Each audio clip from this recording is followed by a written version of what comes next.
자, 이 시간에 우리 하나님의 말씀을 우리 같이 한번 보도록 하겠습니다. 오늘은 사도행전 10장 17절부터 23절까지 말씀을 가지고 생각할 때라는 제목으로 하나님의 말씀을 같이 나누기 원합니다. 교독하도록 하겠습니다. 베드로가 본 바 환상이 무슨 뜻인지 속으로 의아해하더니 마침내 고넬료가 보낸 사람들이 시몬의 집을 찾아 문 밖에 서서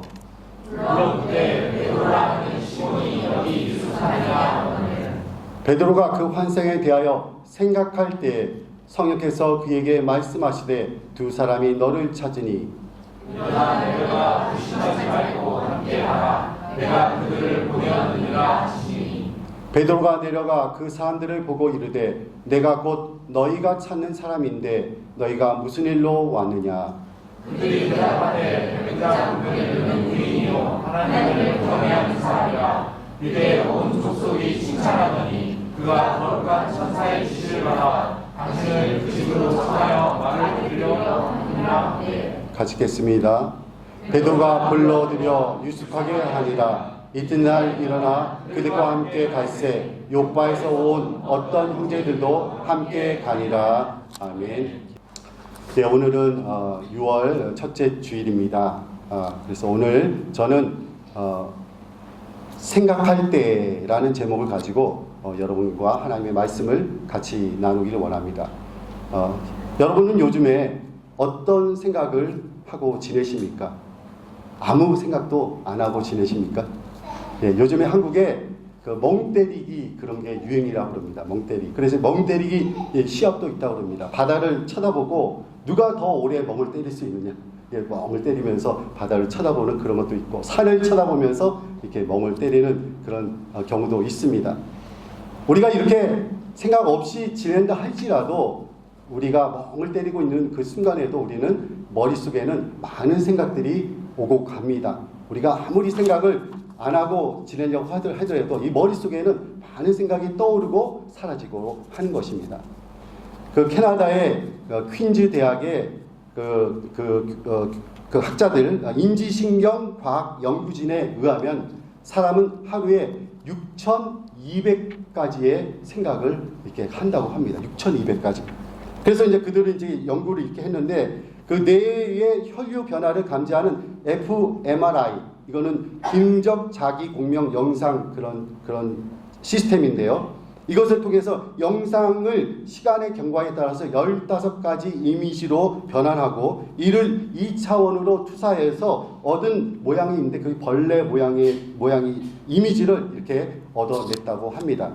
그래서 이 연속적인 생각을 하고 또 그것이 끝나면은 다시 생각으로 전환하는 것을 추적했다고 합니다.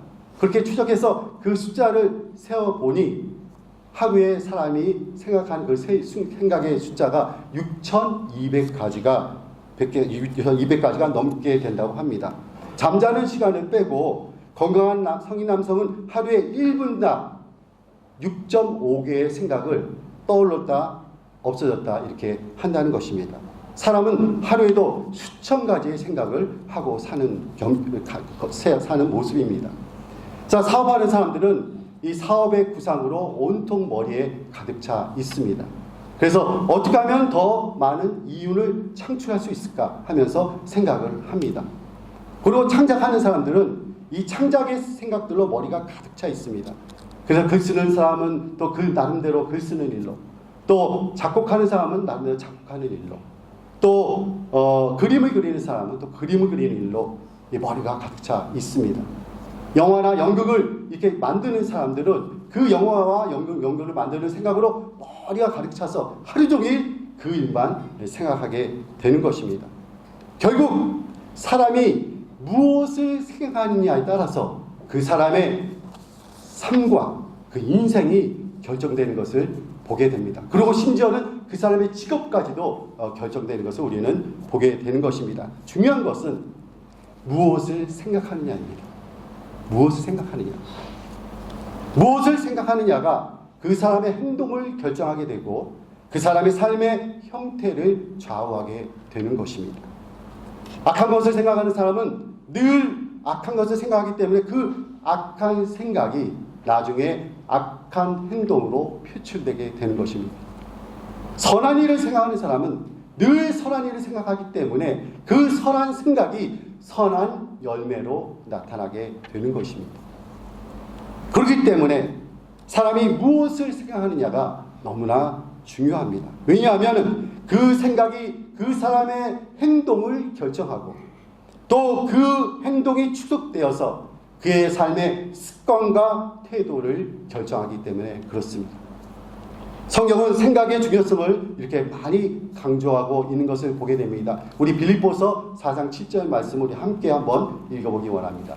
시작. 그리하면 모든 지각에 뛰어난 하나님의 평강이 그리스도 예수 안에서 너희 마음과 생각을 지키시리라. 여기 뭐라고 되어 있죠? 너희 마음과 생각을 지키시리라.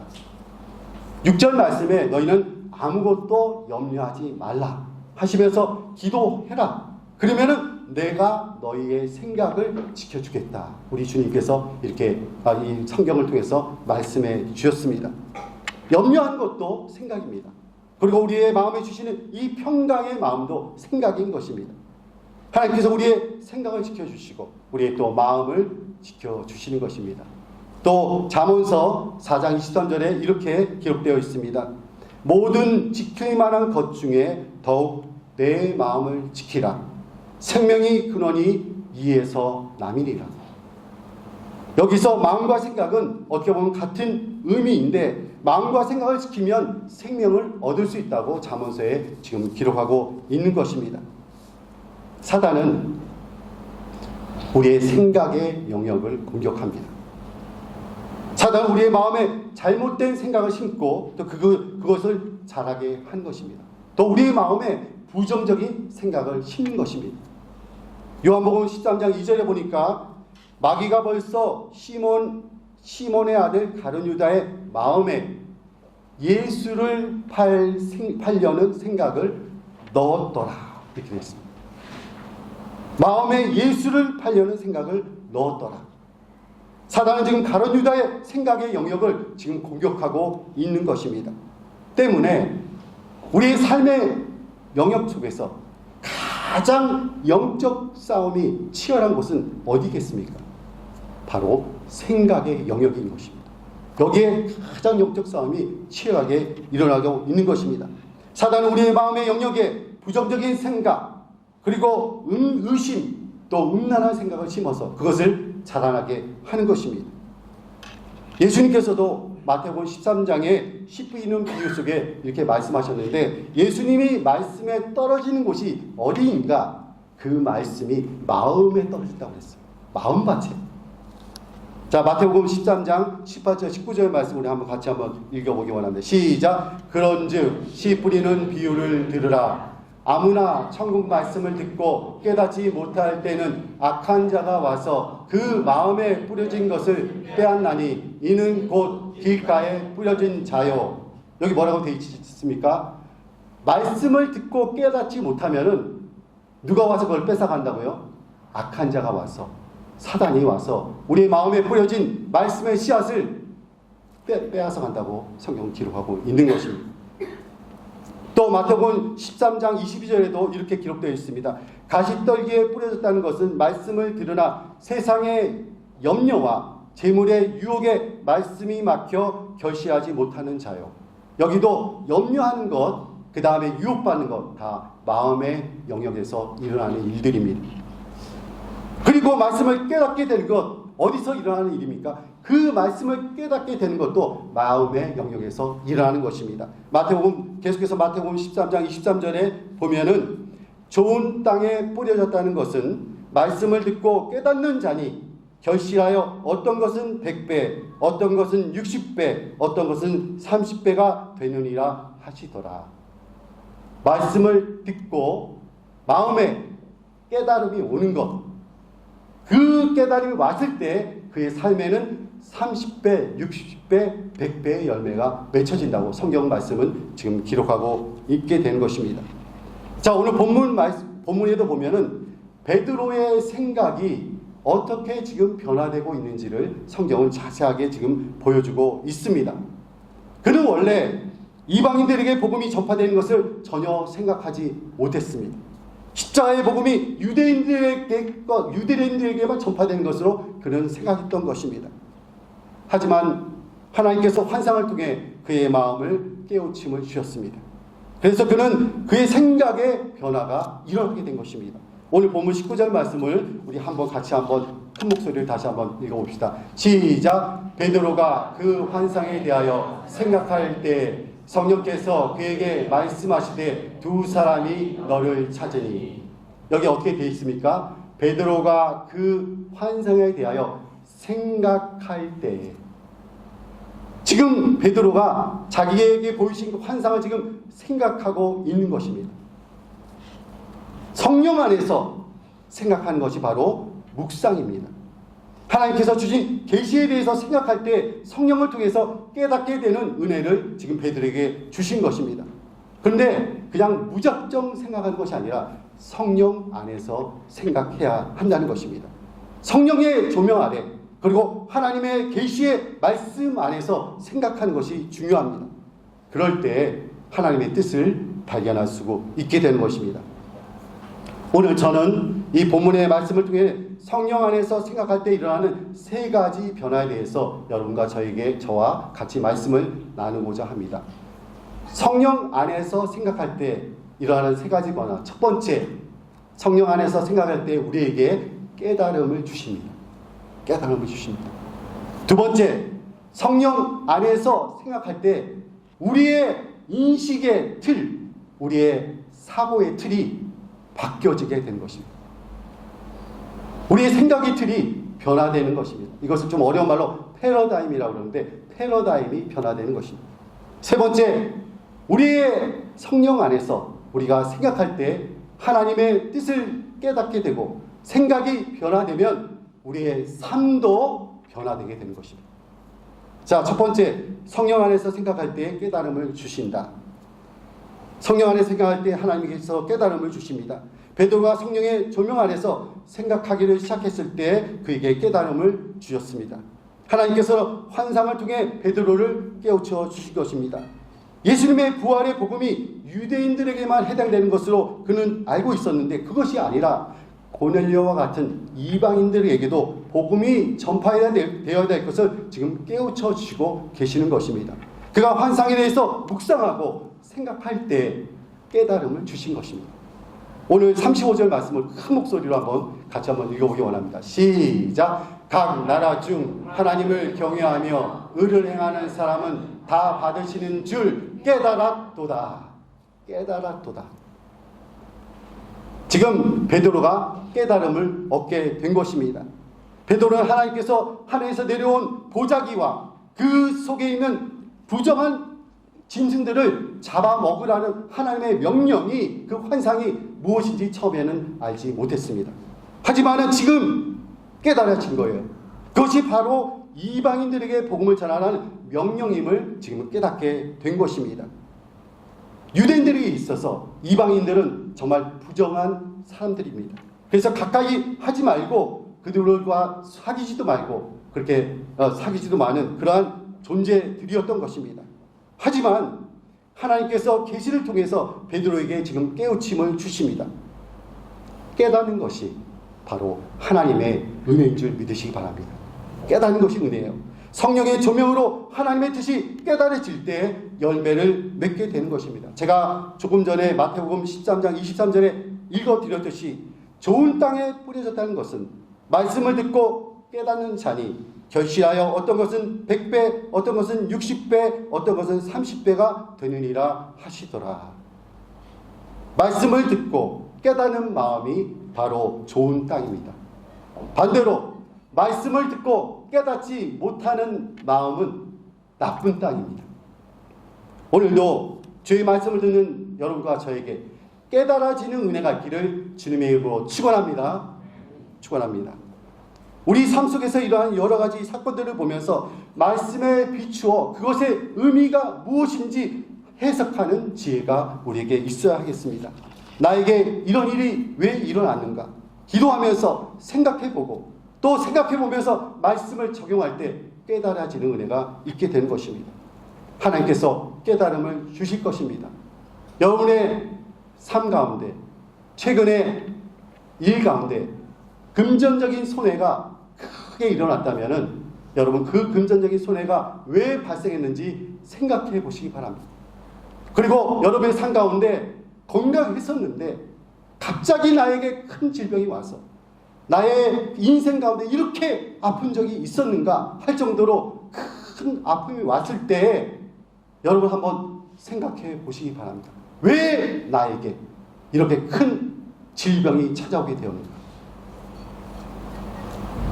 이렇게 생각할 때 하나님의 조명 안에서 생각할 때 하나님께서 깨달음을 주시는 것입니다. 두 번째, 성령 안에서 생각할 때 사고의 전환이 일어난다. 우리가 성령의 조명 아래서 생각하게 되면 사고의 전환을 가져올 수 있습니다. 이것을 영어로 좀 어려운 말로 패러다임 시프트라고 이렇게 말합니다. 인식의 전환이라고 해석할 수 있겠습니다. 바로 사고의 이 틀이 바뀌어지게 되는 것입니다. 이 인식의 전환이 일어날 때 삶의 변화를 가져올 수 있게 되는 것입니다. 묵상을 통해 베드로에게 이러한 이 사고의 전환은 무엇입니까? 그것은 이방인에게도 복음을 전해야 한다는 선교 방식의 변환, 선교 방식의 전환이라고 말할 수가 있겠습니다. 그의 삶 속에서 이방인들에게도 복음을 전해야 한다는 큰 방향의 전환이 그에게 이루어진 것입니다. 새로운 생각을 하기 위해서 우리는 어떤 것을 해야 됩니까? 이전 생각에 파괴가 있어야 돼요. 이전 틀을 부셔야 새로운 생각이 생길 수가 있는 것입니다. 그것이 깨져야 이전에 생각했던 고정관념과 그런 과거의 생각들이 깨져야 새로운 생각이 생길 수가 있게 되는 것입니다. 오늘 본문 28절 말씀을 우리 한 목소리, 큰 목소리 한번 읽어보기 원합니다. 시작! 이르되 유대인으로서 이방인과 교제하며 가까이 하는 것은 위법인 줄을 너희도 알거니와 하나님께서 내게 지시하사 아무도 속되다 하거나 깨끗하지 않다 하지 말라 하시기로. 여기 보니까 베드로는 이방인과 교제하는 것이 뭐라고 생각하냐면 위법, 법을 어기는 거라고 생각한 거예요. 그런데 이것이 하나님의 은혜의 조명 아래서 이것이 부서지고 깨어지고 이 고정관념이 무너지는 그런 과정을 지금 베드로는 경험하고 있는 것입니다. 과거의 생각과 고정관념이 지금 깨어지고 있습니다. 그는 과거의 이방인과의 만남을 위법으로 생각했던 것입니다. 그러나 환상을 생각하는 가운데 깨우침을 받고 사고의 전환이 일어나게 된 것입니다. 인식의 전환, 다시 말해서 패러다임 시프트가 일어난 것입니다. 우리가 기존에 가지고 있던 고정관념 그리고 그 외식주의가 얼마나 우리 복음에 장애가 되는지 우리는 스스로 깨달을 필요가 있습니다. 여러분, 사랑하는 성도 여러분, 여러분 교회를 생각하시면 무엇이 여러분의 머릿속에 떠오릅니까? 우리가 그동안 많이 배워왔지만 교회를 생각할 때 우리는 건물을 많이 생각해 왔습니다. 하노이 성교교회, 또 복음교회, 어떤 교회를 생각하면 그 건물이 떠올라요. 그렇지만은 교회의 진정한 의미는 건물이 아니라는 사실입니다. 교회는 뭐죠? 에클레시아, 하나님의 거룩한 성도들이 모인 그곳이 바로 교회인 것입니다. 지금 여기가 지금 이 모인 무리가 바로 교회인 것입니다. 이런 인식의 전환이 우리에게 필요한 것입니다. 16세기 종교개혁이 가능했던 이유도 바로 기존의 고정관념이 깨지면서부터 그 종교개혁이 성공을 할 수 있었다고 합니다. 당시 사제들만 라틴어 성경을 읽을 수 있었는데 성경의 번역과 인쇄술의 발달로 인해서 일반 성도들도 성경을 읽을 수가 있게 된 것입니다. 성경이 널리 배포되고 보급되면서 종교개혁의 분위기가 조성될 수가 있었던 것입니다. 사고의 변환이 오니까 종교개혁이 일어나게 된 것입니다. 저희들도 사랑하는 성도 여러분, 우리들도 성령의 조명 안에서 생각함으로 사고의 전환이 있어야 되리라 믿습니다. 과거에는 해외 파송 선교사들만 선교에 참여하고 교회의 성도들은 뒤에서 후원만 하는 그것이 바로 선교라고 생각했습니다. 하지만 선교 명령은 소수 선교사들에게만 주어진 것이 아니라 모든 제자들에게 주신 사명이라는 사실을 우리가 깨닫게 된 것입니다. 그것을 깨달았을 때 인식의 전환이 이루어지게 된 것입니다. 그래서 이제는 교회의 모든 성도가 선교사들이고 성교적인 삶을 살아야 하는 것이 분명해진 것입니다. 우리 모두는 일터 선교사들인 것입니다. 자, 세 번째, 우리의 생각이 바뀌어지게 되면 우리의 삶이 변화되게 되는 것입니다. 자, 성령 안에서 생각할 때 변화되는 세 번째는 성령 안에서 생각할 때 삶의 변화가 찾아온다는 것입니다. 제가 앞에서 언급했지만은 사고의 전환은 삶의 변화를 가져옵니다. 베드로의 삶도 변화되었습니다. 이방인들과 교제하기가 두려워했던 그가 이제는 이방인 고넬료의 가정에 가서 그 가족들과 친인들과 만나서 지금 교제를 나누고 있습니다. 그리고 그들에게 말씀을 전했습니다. 말씀이 선포될 때 그 이방인의 무리들 가운데 성령께서 강력하게 임하셨습니다. 이방인들도 성령의 능력으로 방언을 말하며 하나님께 영적 찬양을 드린 것입니다. 이러한 현상을 보고 베드로는 이방인들에게도 세례를 베풀게 되는 것입니다. 오늘 본문 44절 45절 말씀을 또 한번 읽어보기 원합니다. 시작. 베드로가 이 말을 할 때 성령이 말씀 듣는 모든 사람에게 내려오시니 베드로와 함께 온 할례 받은 신자들이 이방인들에게도 성령 부어 주심으로 말미암아 놀라운 변화가 성령의 임하심으로 이방인들 가운데 일어나게 됨을 믿으시기 바랍니다. 할렐루야. 제가 지난주에 캄보디아를 다녀왔는데 오는 길에 비행기가 엄청나게 딜레이가 많이 된 거예요. 그래서 그 공항에서 제가 이제 시간이 너무 많이 남아서 이렇게 유튜브 연결해서 단편 영화를 한 편을 보았습니다. 그 영화의 제목이 뭐냐면 야소예요. 야소. 이 야소라는 말은 바로 예수라는 뜻입니다. 예수의 우리나라 옛날 말이 바로 야소예요. 그래서 우리 옛날에는 예수교를 야소교라고 불렀어요. 야소교. 저는 그 영화가 아주 짧은 영화인데 20분짜리 영화인데 아주 은혜가 됐고 더 은혜가 됐던 건 뭐냐면 그 이후에 이 영화를 만든 감독께서 인터뷰하는 그 내용인데 그 내용이 저에게 더 큰 감동이 되었습니다. 여자 감독이신데요. 젊은 여자 감독이신데 그분이 뭐라고 말하냐면 이런 말을 합니다. 과거에는 유럽의 기독교가 번성했지만 오늘날에는 유럽이 복음의 황무지가 되었습니다. 이렇게 말합니다. 그러면서 이제는 유럽으로 우리 한국이 복음을 역수출해야 합니다. 그렇게 강변하는 것을 제가 들었습니다.